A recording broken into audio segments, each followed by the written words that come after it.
గుంటూరు జిల్లాలో గ్రామ స్థాయి నుంచి టీడీపీని బలోపేతం చేయాలని పిలుపునిచ్చారు ఎమ్మెల్యే బూర్ల రామాంజనేయులు. ఇప్పటికే జిల్లాలో టీడీపీ బలమైన శక్తిగా ఎదిగిందని అన్నారు. కాకునూరు మండలంలో తాగునీటి పథకాన్ని ఆయన ప్రారంభించారు. గ్రామ స్వరాజ్యం దిశగా కూటమి ప్రభుత్వం చర్యలు చేపడుతోందన్నారు. గుంటూరు ఛానల్ అభివృద్ధి విషయమై సీఎం చంద్రబాబుతో మాట్లాడానని, నిధులు ఇవ్వడానికి ప్రభుత్వం సిద్ధంగా ఉన్నట్టు ఎమ్మెల్యే బూర్ల రామాంజనేయులు తెలిపారు.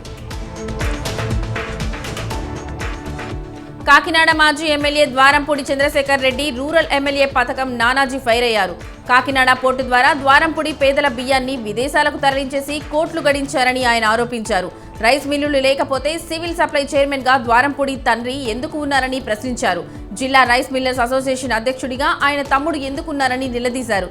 జగన్ అండతో కాకినాడ అడ్డాగా చీకటి వ్యాపారాలు చేసి కాకినాడ పోర్టు పరువు తీసేశారని పంతం నానాజీ విమర్శించారు. వరంగల్ జిల్లా పరకాల పట్టణంలోని ప్రభుత్వ పాలిటెక్నిక్ కాలేజీలో ఎమ్మెల్యే రేవూరి ప్రకాష్ రెడ్డి ఆకస్మికంగా తనిఖీ చేశారు.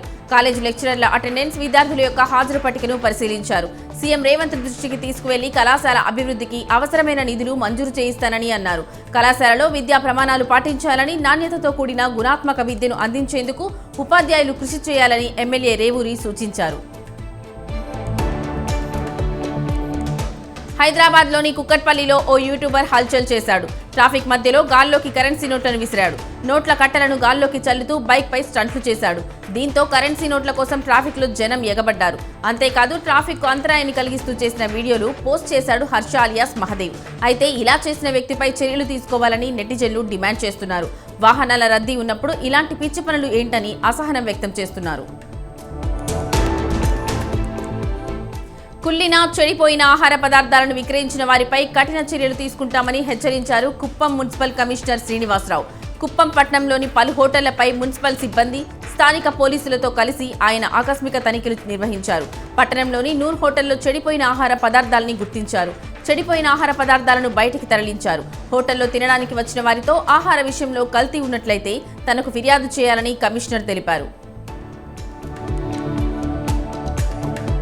భూపాలపల్లి జిల్లా గణపురంలోని మహాత్మా జ్యోతి బాపులే బాలికల రెసిడెన్షియల్ స్కూల్ను జిల్లా కలెక్టర్ రాహుల్ శర్మ ఆకస్మిక తనిఖీ చేశారు.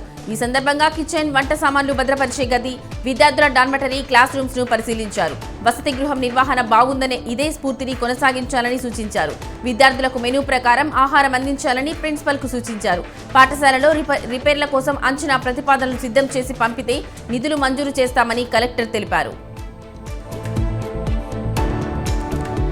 హైదరాబాద్ బాల్నగర్లో తహసీల్దార్ కార్యాలయంలో వేధింపులు కలకలం రేపుతున్నాయి. తనను ఎంఆర్ఓ సీనియర్ అసిస్టెంట్ వేధిస్తున్నారంటూ ఓ అటెండర్ ఆవేదన వ్యక్తం చేశాడు. వ్యక్తిగతంగా టార్గెట్ చేసి పని ఒత్తిడి పెంచారని తన బాధని వ్యక్తపరిచాడు. యాక్సిడెంట్లో తన కాలుకు తీవ్ర గాయమై నడవలేని స్థితిలో ఉన్నప్పటికీ పని ఒత్తిడి పెంచి మానసికంగా ఇబ్బందికి గురి చేస్తున్నారని ఆవేదన వ్యక్తం చేశాడు. తనను ఇబ్బంది పెట్టిన ఎంఆర్ఓ సీనియర్ అసిస్టెంట్ పై చర్యలు తీసుకోవాలని, లేని పక్షంలో ఆత్మహత్య చేసుకుంటానని హెచ్చరించాడు.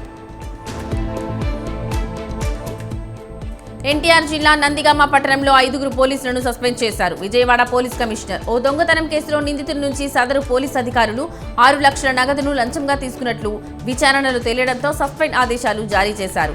దొంగతనం కేసులో మొత్తం 25 లక్షలకు గాను 18.5 లక్షలే పట్టుబడినట్లు ఉన్నతాధికారులకు కానిస్టేబుల్ చెప్పారు.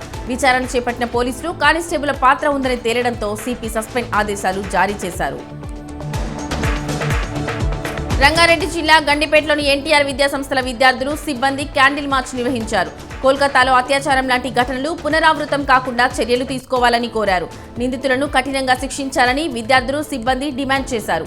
బాలికలు, మహిళలకు భద్రత లేకపోవడంపై వక్తలు ఆందోళన వ్యక్తం చేశారు. మహిళల భద్రతపై ప్రజలకు అవగాహన కల్పించాలని, సామాజిక దృక్పథాన్ని మార్చడంలో చురుకైన పాత్ర పోషించాలని వక్తలు పిలుపునిచ్చారు.